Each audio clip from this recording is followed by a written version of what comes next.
সাদিফ ধূসরের চেয়ে ৩ বছরের ছোট, আর পুষ্প তার ছোট ৫ বছরের। মধ্যকার গ্যাপটা ধূসর অতিকায়, স্বভাবে সে নিরেট। এত সব কারণে পুষ্প তার সাথে মিশেছেও কম। কথাটা সে মিশেছে বলে ভুল হবে। তার ১২ বছরের বয়স থেকে ধূসর বাড়িতে থাকেনি। বোধশক্তি হবার পর কাছে পেয়েছে সাদিফকে। ধূসর দেশে ফিরতেই রাজনীতি নিয়ে ব্যস্ত হলো। বাপ চাচাদের সাথে চলন তার ঠান্ডা বরফ যুদ্ধ। বাড়িতে থাকতো কম, আসতো কম। এই সবের মাঝে পিউ পুষ্পর মন নিচে যেন জায়গা করল প্রবল আশঙ্কা। পিউ লক্ষ কোটি ধমক খেলেও সে খেয়েছে হাতে গোনা, যা না ধরলেও চলে। কিন্তু ধূসর গা ছাড়া ধরনের চলাফেরা, বাবা চাচার মুখের উপর জবাব দেওয়া, তার বিরাট হস্তে যোগাযোগ ব্যবস্থা, এসব দেখে সে নিজেই ভয়ে সিঁটিয়ে থাকত। জড়তার সংকোচ ধারের কাছে ঘেঁষত না। তাদের মধ্যে আজ অবধি নিজেদের নিয়ে কথা হয়নি। যত কথা সব পিউ সম্পর্কে, ওকে নিয়েই। অন্যদিকে সাদিফের সঙ্গে ছিল ঠিক তার বিপরীত। দুজনের মেলবন্ধন চমৎকার। এই কথা বাড়ির প্রত্যেক সদস্যে মেনে নেবে।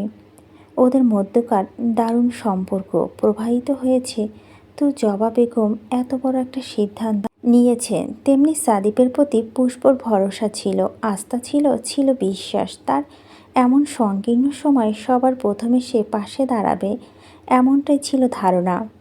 সেজন্যই সাহস করে মনের কথা সবার আগে তাকে জানিয়েছে। অথচ ফিরল শূন্য হাতে, রিক্ত মস্তিষ্কে।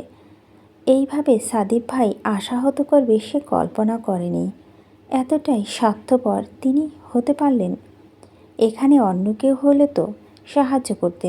যদি কেউ অনুগত হয়, সে যাকে বিয়ে করবে তার মনের রাজ্যে অন্য কারো প্রভুত্ব চলছে, তারপর সে মানুষ কি করে নিলিপ্ত থাকে।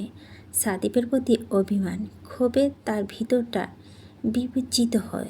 নিদারুণ ঘৃণা শিরশির করে শরীর। ছুটে এসে ঘরের দৌড় চাপায় সে। অদ্ভুত উৎকণ্ঠা শব্দে উদ্ভব হয়ে থাকে। পুষ্প দৌড়ে গিয়ে হুমড়ি খেয়ে বিছানায় গায়ে লুটিয়ে পড়ল, হাউমাউ করে কাঁদল। ভাগ্য এরকম কেন? সে চেয়েও কেন কিছু করতে পারছে না? কার কাছে যাবে, কার সাথে সাহায্য চাইবে? মাথাটা এত এলোমেলো লাগছে কেন?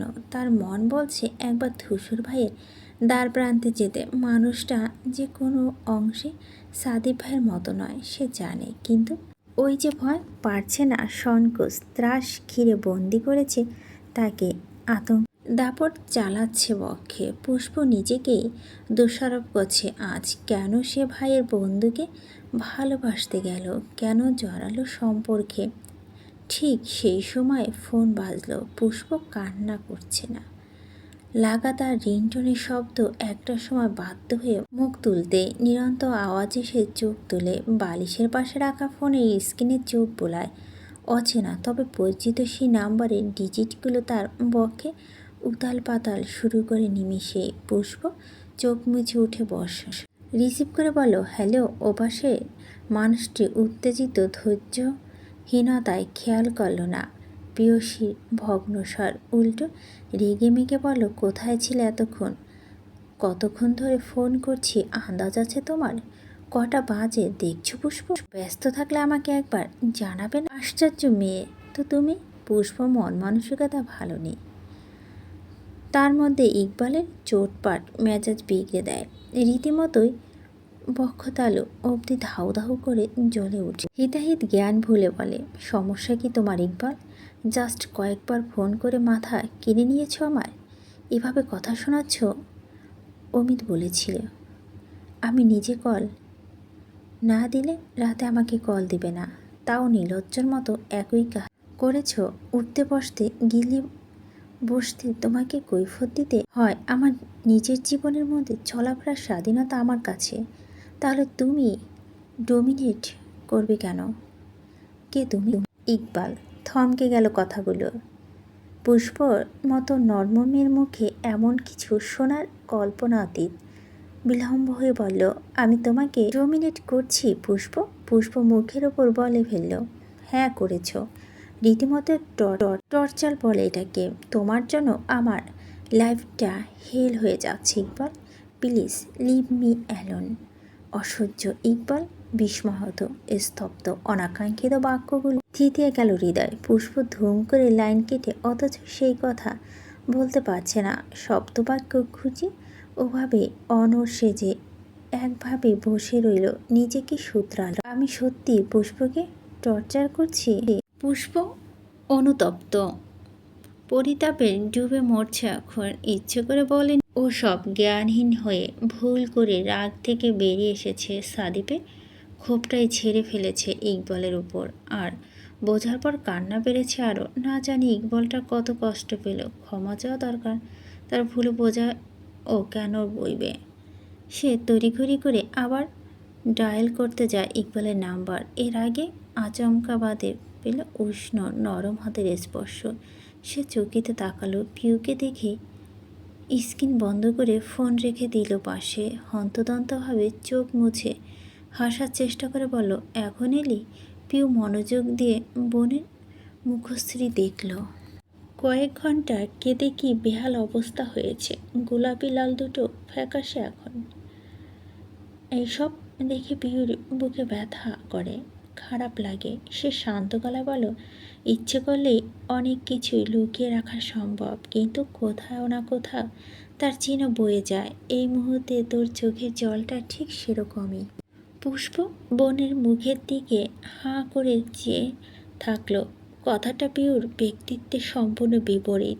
চপল চঞ্চল বনে এমন ভারী কথা তাকে বিস্ময়ত বিভ্রান্ত করে। পিউ জেনে শুনে শুধালো, কাঁদছিলি কেন? পুষ্প দুদিকে মাথা নেড়ে মিথ্যে বলে গেল।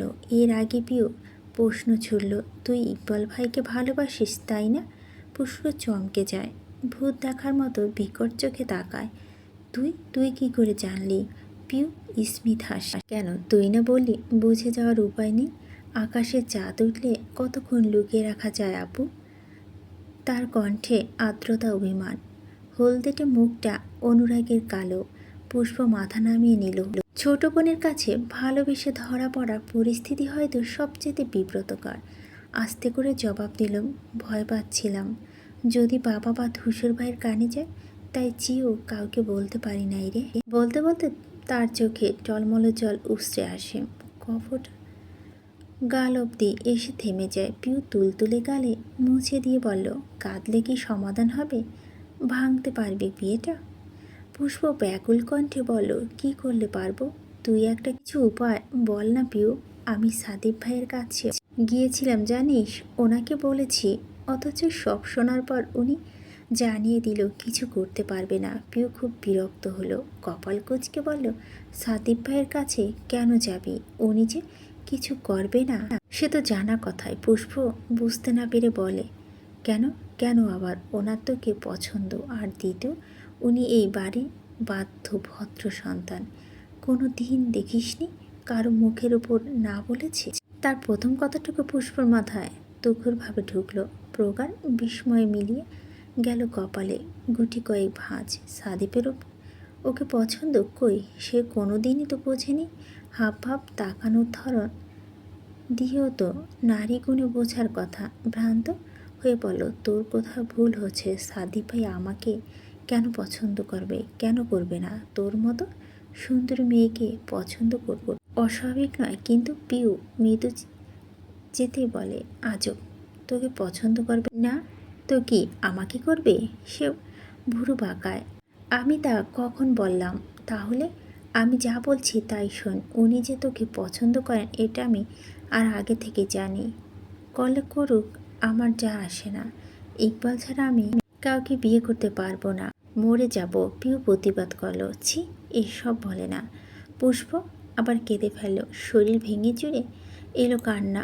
পিউ বিমর্ষ নেত্রে চেয়ে থাকে, মনোদ্বিধায় ভোগে। ধূসর ভাই তো কিছু বলতে মানা করেছে, কিন্তু সে পাচ্ছে না হাত গুটিয়ে বসে থাকতে। ইতিমধ্যে হাজারবার বোনের ঘরে উকিঝুঁকি মেরেছে।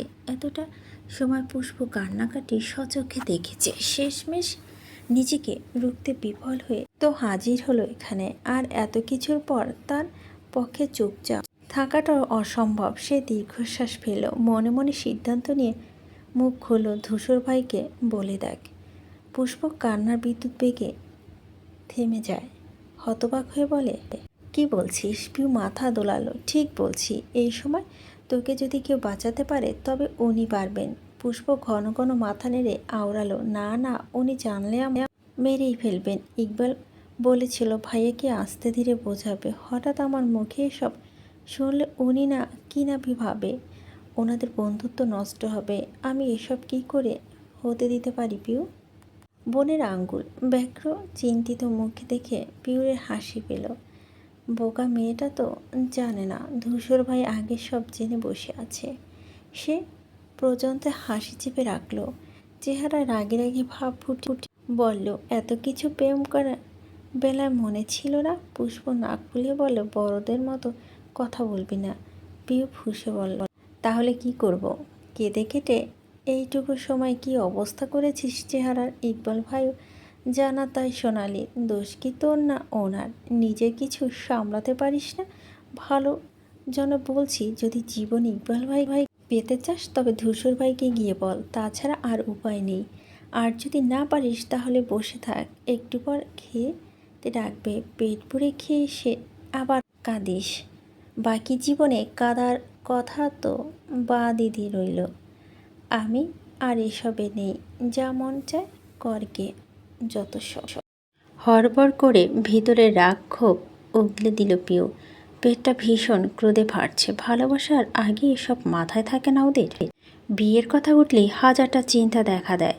কই, সে তো এরকম নয়। ধূসর ভাইকে ভালোবেসেছে যখন, পৃথিবীর সাথে লড়াই করতেও সে প্রস্তুত। তবু ওর মানুষকে চাই, ওর জীবন দিয়ে হলেও চাই। বোনের ওপর রাগে গজগজ করে বেরিয়ে গেল সে। পেছনে রেখে গেল মর্মাহত পুষ্পকে। মেয়েটা নির্বোধ, নিহত চোখে বনে যা দেখল, বিভ্রমে মস্তিষ্ক শুষ্ক। কী করবে জানে না, প্রচণ্ড সিদ্ধান্তহীনতায় ভুগছে। ধূসর ভাইয়ের কাছে যাবে, অথচ সাহসে কুলাচ্ছে না। কিন্তু পিউরের কথাগুলো ক্রমশ মাথায় ঢুকছে। মনে হচ্ছে সে ঠিক। এই বাড়িতে বোম ব্লাস্ট করার মতো দুঃসাহস ওই একজনেরই আছে। নিজের ইচ্ছের বিরুদ্ধে যাকে নড়ানোর সাধ্যে এই বাড়ির কারণেই। শিকদার বাড়ি যার ভাইয়ে তটস্থ, সেই আমজাদ শিকদার অবধি বহুবার স্যালেন্ডার করেছে তার সিদ্ধান্ত নিকট। সেই মানুষটি ধূসর ভাই। এইবার ওনাকে বলি দেখা যাক, ভাগ্য সহায় হলে তো হতে পারে। পুষ্প দোনামনা করে উঠে দাঁড়ালো বিচলিত ভঙ্গিতে। দরজা অবধি গিয়ে আবারও ফিরে এলো। ওনার কোনাটা আঙুল পেঁচাতে পেঁচাতে দাঁড়িয়ে রইল। পিউরে বলে যাওয়া বাকি জীবন তো কাদার জন্য বাদই রইল। সে আঁতকে উঠল কথাগুলো মনে পড়তেই। এক বিন্দু মিথ্যে নেই এতে। ইকবাল ভাইকে না পেলে মরার আগ অবধি সে কাঁদবে, হাহাকার করবে। তা থেকে ধূসর ভাইয়ের মুখোমুখি হওয়া ঢের ভালো। পুষ্প দোয়া ইউনিস পড়ে বুকে ফু দিল। বুক ফুলিয়ে ধীর চিবুকে বাইরে গেল। উদ্দেশ্য ধূসর ভাইয়ের কক্ষ। যা হবার হবে, হয় এপাশ নয় ওপাশ। ঠিক ধূসরের রুমের সামনে এসে ব্রেক কষল সে। পুনরায় বিড়বিড় করে দোয়া বলল। শস্ত্র ঝাড়ফুঁক ভরিয়ে ফেলল বুকটা। এই ছোট্ট জীবনে ধূসরের শক্ত হাতে চরকাটা দুর্ভাগ্য তার হয়নি। আজ হয়তো সেই রেকর্ডটা ভেঙে যাবে। হয়তো কি ভাঙবেই। কথাটা শোনা মাত্র ধূসর ভাই এমনভাবে থাপ্পড় দেবে সে উল্টে পড়বে, জ্ঞানও হারাবে, ফেলতেও পারবে কয়েকবার। পুষ্পর ছাদের দিকে মুখ করে প্রার্থনা করে, ইয়া মাবুদ, এইবারের মতো বাঁচিয়ে দাও। ধূসরের ঘরে দরজা চাপানো। পুষ্প আস্তে করে ঠেলল, মাথাটা ঝুঁকিয়ে উকি দিল। ধূসর উল্টো ঘুরে কথা বলছে ফোনে। তার মেজাজ ভালো না। রাজনীতি ব্যাপারে স্যাপারে মাথা গরম। ওপাশের ব্যক্তিটি অনর্গল কথা বলছে। ধূসর এক ফাঁকে ধমক দিল, এত বেশি বুঝতে কে চলেছে তোকে? রাবিশ, আমাকে জিজ্ঞেস না করে কোনো কাজ হাত দিবি না। পুষ্প সঞ্চিত সাহস অমনি ফুস করে উড়ে গেল। কলিজা ছলাৎ করে ঝাঁপ দিল কুয়োয়। তরিত বেগে মাথাটা বাইরে বের করে আনলো আবার। ধূসরের এক একটা উঁচু কণ্ঠে বুক ধরাস ধরাস করছে তার। এদিক ওদিক দিক বিদিক লাফাচ্ছে, অনবরত চলছে কাঁপাকাঁপি। না বাবা, এখন কি লাভ নেই। ধূসর ভাই এমনিতেই রেগে আছেন, পরে আসবে না হয়। সে কেবল পা বাড়ালো প্রস্থান নীতি, সেই মুহূর্তে গম্ভীর ডাক ভেসে এলো, পুষ্প। তার চোয়ালো ঝুলে যায়, কদম স্থির পায় সেখানে। অক্ষিযুগল প্রকট হয়। ধূসর ভাই দেখে ফেলেছেন। ঘন ঘন জিভ দিয়ে ঠোঁট ভিজিয়ে কোনো মতে উত্তর দেয়, জি। ভিতরে আয়। পুষ্পকলা শুকিয়ে গেল। ঢোক গিলতে গিলতে মৃদু হস্তের দরজা ঠেলল। ভিতরে ঢুকে বিনম্র পায়ে ধূসরের কান থেকে ফোন নামায়, লাইন কেটে টেবিলের ওপর রেখে শুধায়, কিছু বলবি? সে জোরে জোরে দুপাশে মাথা নাড়ল। বোঝালো না। ধূসর দৃষ্টি চোখা করে বলল, তাহলে এখানে কি করছিলি? এমনি দাঁড়িয়েছিলাম। ধূসর মেঘমন্ত্র কণ্ঠে বলল, এমনি দাঁড়ানোর জন্য আমার রুমটা পছন্দ হলো? পুষ্প জবাব দিতে পারল না। তার সংকুচিত মুখ চোখ ধূসর তীক্ষ্ণ নেত্রে দেখল।